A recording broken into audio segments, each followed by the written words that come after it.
રાજકોટ શહેરમાં આગની વધુ એક ઘટના સામે આવી। 150 ફૂટ રિંગ રોડ પર હોસ્પિટલ નજીક આગ લાગી। અયોધ્યા ચોક પાસે આવેલ HCG હોસ્પિટલ સામે પ્લોટમાં આગ લાગી। આગ લાગતા ફાયર વિભાગે આગ પર કાબુ મેળવવા પ્રયત્નો હાથ ધર્યા। સદનસીબે ઘટનામાં કોઈ જાનહાનિ થઈ નથી।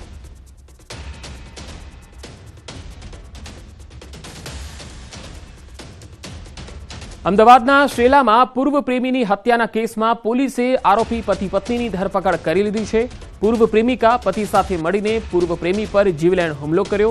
પહેલા કારથી યુવકના સ્કૂટરને ટક્કર મારી, બાદમાં છરીના ઘા મારીને હત્યા કરી નાખી, જેના સીસીટીવી પણ સામે આવ્યા। હત્યાની ઘટનાને અંજામ આપ્યા બાદ આરોપીઓ ફરાર થઈ ગયા। જો કે પોલીસે બંનેની ધરપકડ કરી અને હત્યાની કલમ ઉમેરી છે। 13 વર્ષ પહેલા આરોપી મહિલા અને ભોગ બનનાર વચ્ચે પ્રેમ સંબંધ હતો અને સગાઈ થઈ હતી। જો કે બાદમાં પૂર્વ પ્રેમી જયે સગાઈ તોડી નાખી। થોડા સમય પહેલા બંને ફરીથી સંપર્કમાં આવ્યા।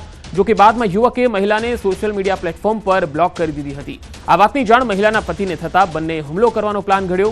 26 ફેબ્રુઆરીએ બંને હત્યાની ઘટનાને અંજામ આપ્યો।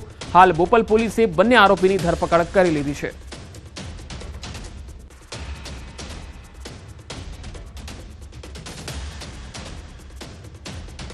જે રિંકુ જે છે એ જે એની એક્સ મંગેતર હતી એ છરીના એને ઉપર ઘા કર્યા હતા।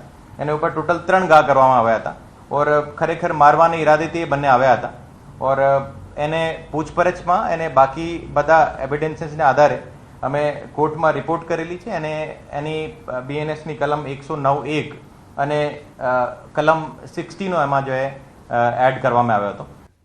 સુરેન્દ્રનગરમાં ઇકો કાર પલટી જતા 5 ને ઈજા પહોંચી। સાયલા હાઈવે પર ગોસડ ગામ નજીક આ ઘટના બની। ઈજાગ્રસ્તોને સારવાર માટે ખસેડાયા। કાર ચાલકે કાબુ ગુમાવતા અકસ્માત થયો હોવાનું સામે આવ્યું છે। ઇકો કાર પલટી ગઈ અને 5 લોકો ઈજાગ્રસ્ત થયા। સાયલા હાઈવે પર ગોસડ ગામ નજીક આ ઘટના બની। તમામ ઈજાગ્રસ્તોને નજીકની હોસ્પિટલમાં લઈ જવાયા છે। કાર ચાલકે કાબુ ગુમાવી દીધો હતો અને તેના કારણે અકસ્માત થયો। ભરૂચના નવા તવરા ગામે લગ્ન પ્રસંગમાં બેન્ડ વગાડવાના મુદ્દે ધીંગાણું મચી ગયું। બેન્ડના અવાજથી ભેંસ ભડકી જતા મારામારી થઈ ગઈ અને આ મારામારીનો વિડીયો પણ સોશિયલ મીડિયામાં વાયરલ થયો। સી ડિવિઝન પોલીસ મથકે સામસામી પોલીસ ફરિયાદ નોંધાઈ છે। બેન્ડ બાજા વાગતા ભેંસ ભડકી હતી અને તેના કારણે ધીંગાણું થઈ ગયું। લગ્નમાં સામસામે મારામારી થઈ ગઈ। આ સમગ્ર મામલામાં બંને પક્ષોએ પોલીસમાં સામસામી ફરિયાદ નોંધાવી છે। આ તસવીરો તમે જોઈ શકો છો કે લગ્ન પ્રસંગ ચાલી રહ્યો છે અને ત્યાં અચાનક ભેંસ ભડકી જાય છે, કારણ કે જે બેન્ડવાજા વાગે છે તેના કારણે ભેંસ ભડકે છે અને તેના કારણે થોડી વાર માટે અફરાતફરી થઈ જાય છે અને તે જે લગ્ન પ્રસંગના જે લોકો હોય છે, મહેમાનો હોય છે, લોકો પણ તેમના ઉપર ગુસ્સે થાય છે અને પછી બંને પક્ષો વચ્ચે મારામારી થઈ જાય છે, એકબીજાને મારવા લાગી જાય છે। એક ભેંસે લગ્નમાં કેવી રીતે ધીંગાણું ઊભું કરી દીધું એ આ તસવીરો છે। આ વિડીયો સોશિયલ મીડિયામાં પણ વાયરલ થઈ રહ્યો છે। એવું કહી શકાય કે એક લગ્નમાં ભેંસ વિલન બની ગઈ। વડોદરામાં જાહેરમાં મારામારીનો એક વિડીયો વાયરલ થયો। ઉંડેરા ગોરવા રોડ પર રાત્રે જાહેરમાં મારામારી થઈ। પોલીસનો કોઈ જ ડર ન હોય તેમ જાહેરમાં એક યુવકને દંડાથી ફટકારવામાં આવ્યો। યુવકના મિત્રો આવી જતા માંડ માંડ જીવ બચ્યો। ઘાયલ યુવકને ગોત્રી હોસ્પિટલમાં દાખલ કરવામાં આવ્યો। તસવીરોમાં જોઈ શકાય છે જાહેરમાં એક યુવકને દંડાથી ફટકારવામાં આવી રહ્યો છે। આ તસવીર વડોદરાના ગોરવા રોડ પરની છે, જ્યાં જાહેરમાં મારામારી થઈ રહી છે। કોઈ જ કાયદાનો ખોફ નહીં, પોલીસનો ખોફ નહીં અને એક અસામાજિક તત્વો જેમ રસ્તામાં રઝળતા હોય છે દારૂ પીને, એ જ પ્રકારની છાકટી વૃત્તિમાં આ જે યુવકો દેખાઈ રહ્યા છે અને બેફામ મારામારી કરી રહ્યા છે।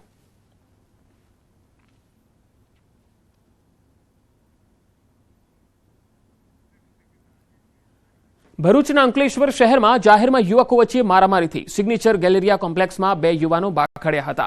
યુવકો વચ્ચે છૂટા હાથની મારામારીનો વિડીયો વાયરલ થયો, જેમાં જોઈ શકાય છે કે 2 યુવાનો મળીને અન્ય એક યુવાનની પીટાઈ કરી રહ્યા છે। અગાઉ પણ સિગ્નેચર ગેલેરિયા કોમ્પ્લેક્સમાં મારામારીના દ્રશ્યો સામે આવ્યા હતા।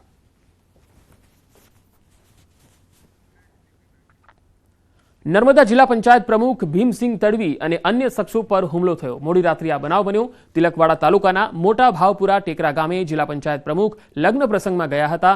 લગ્ન પ્રસંગમાં કોઈ કારણોસર યુવાનો વચ્ચે માથાકૂટ થઈ, જેમાં જિલ્લા પંચાયત પ્રમુખ છોડાવવા વચ્ચે પડ્યા। પ્રમુખ વચ્ચે પડતા તેમની અદાવત રાખીને આ હુમલો થયો એવો આક્ષેપ થઈ રહ્યો છે।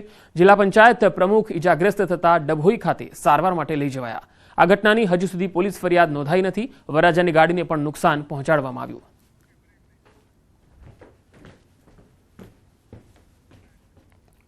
વધુ સમાચારો પર નજર કરીશું। હાલ રોકાઈશું એક વિરામ માટે।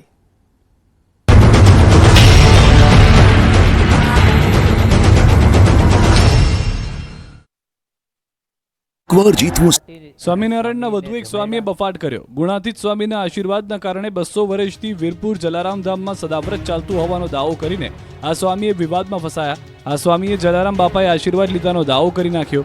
ગુણાતીત સ્વામી પાસે આશીર્વાદ લીધાનો દાવો કર્યો. સુરતના અમરોલી ખાતે સ્વામિનારાયણના સંતે સભામાં વિવાદિત પ્રવચન આપ્યું, જેના કારણે જલારામ બાપાના ભક્તોમાં રોષની લાગણી જોવા મળી. હિન્દુ સનાતન ધર્મના સંતો પણ લાલઘૂમ થયા. રાજકોટમાં પણ વિરોધનો વંટોળ ઉઠ્યો છે. જ્ઞાનપ્રકાશ સ્વામી દ્વારા કરવામાં આવેલી ટિપ્પણીને લઈને રઘુવંશી સમાજ લાલઘૂમ થયો, તો યાત્રાધામ વીરપુરમાં પણ વિરોધનો વંટોળ ઊભો થયો. યાત્રાધામ વીરપુરના આગેવાનો અને ભક્તોમાં આક્રોશ જોવા મળી રહ્યો છે. જ્ઞાનપ્રકાશ સ્વામીના નિવેદનથી રોષે ભરાયેલા લોકોએ માફીની માંગ કરી છે. સાથે જ આવતીકાલે વીરપુરમાં એક બેઠક કરીને રણનીતિ નક્કી કરવાનું આયોજન કર્યું છે. બીજી તરફ વિવાદ વકરતા ખુદ જ્ઞાનપ્રકાશ સ્વામીએ જ વિડીયો રિલીઝ કર્યો અને માફી માંગી. સાથે દાવો કર્યો કે મેં એક બુક અને છાપામાં આ પ્રસંગ વાંચ્યો હતો. જલાપ અગત્ય સ્વામીની પાસે આશીર્વાદ માંગ્યા કે સ્વામી, મારો એકમાત્ર લક્ષ્ય કે ઈચ્છા છે કે અહીંયા કાયમને માટે સદાવ્રત ચાલે. બાપાના મહિમા વિષયક આ વાત કરેલી, જલારામ બાપાના કાર્ય તેમજ અયોધ્યામાં જે બાપાનો સદાવ્રત ચાલે છે અને ભગવાનનો થાળ થાય છે એ અંતર્ગત વાત કરેલી. એમ છતાં કોઈ પણ સમાજને કે કોઈ પણ વ્યક્તિને મારી વાતે કરીને દિલ દુભાણું હોય તો સાચા દિલથી માફી માગું છું. હરિયાણા ફરીદાબાદમાં ગુજરાત એટીએસ, ફરીદાબાદ એસટીએફ અને આઈબીની ટીમોએ રેડ કરી એક આતંકવાદીની ધરપકડ કરી. એની પાસેથી 2 હેન્ડ ગ્રેનેડ મળી આવ્યા. આ ઉપરાંત કેટલાક શંકાસ્પદ વિડીયો પણ મળી આવ્યા છે, જેમાં કેટલાક સ્થળો અને ધર્મ સાથે સંબંધિત કેટલીક વિગતો છે. આરોપી યુવક અબ્દુલ રહેમાન 19 વર્ષનો છે. ઉત્તર પ્રદેશના ફૈઝાબાદના મિલ્કીપુરનો રહેવાસી છે. કેન્દ્રીય એજન્સીના ઇનપુટના આધારે ફરીદાબાદના સોહના રોડ ઉપર પાલી વિસ્તારમાં એક જર્જરિત ઘરમાંથી તેની ધરપકડ કરવામાં આવી.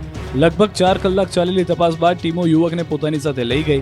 ગુજરાત એટીએસના કહેવા પ્રમાણે અમદાવાદમાં ફરી એકવાર આતંકવાદી સંગઠન સક્રિય થયું, જે આતંક ફેલાવી રહ્યું છે. અબ્દુલ રહેમાન આતંકવાદી સંગઠન સાથે સોશિયલ મીડિયા દ્વારા જોડાયેલો હતો.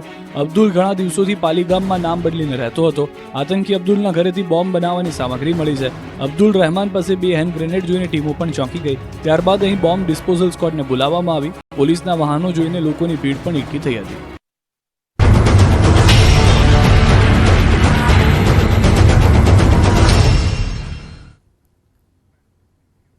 બ્રેક બાદ સમાચારોમાં આગળ વધીએ. દ્વારકાના ખંભાળિયામાં મંદિરમાં પૂજા કરતા પરિવાર પર હુમલો થયો. 4 વિધર્મી યુવકોએ પરિવાર પર હુમલો કરી દીધો હોવાનો આક્ષેપ છે. ખંભાળિયા શ્રીનાથજીની હવેલીમાં સેવા પૂજા કરતા પરિવાર પર હુમલાનો આરોપ છે. હવેલીમાં ધાર્મિક ઉત્સવ નિમિત્તે ફટાકડા ફોડતા લોકો પર 4 વિધર્મી યુવકોએ હુમલો કર્યાનો આરોપ છે. આ હુમલામાં 2 લોકો ઘાયલ થયા. શ્રીનાથજીની હવેલી ખાતે ગોઠવાયો છે ચુસ્ત પોલીસ બંદોબસ્ત.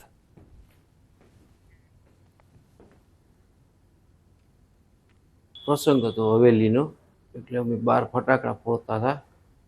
તો ફટાકડા અમે ફોડતા હતા ને તો બાજુમાંથી 4 વિધર્મીઓ આવી ને અમને ના પાડવા માંડ્યા અને જેમ તેમ ગાળો બોલવા માંડ્યા, અમને, ભગવાનને ને હવેલીને જેમ તેમ. એટલે અમે કીધું ભાઈ તમે ગાળો ના બોલો અહીંયા. એમ કીધું કે અહીંયા તમારે ફટાકડા ફોડવા નહીં, તમે હવે ફટાકડા ફોડ્યા તમે તમારે હવેલીને તાળું મારી દેશું ને તમને અમે મારી નાખશું.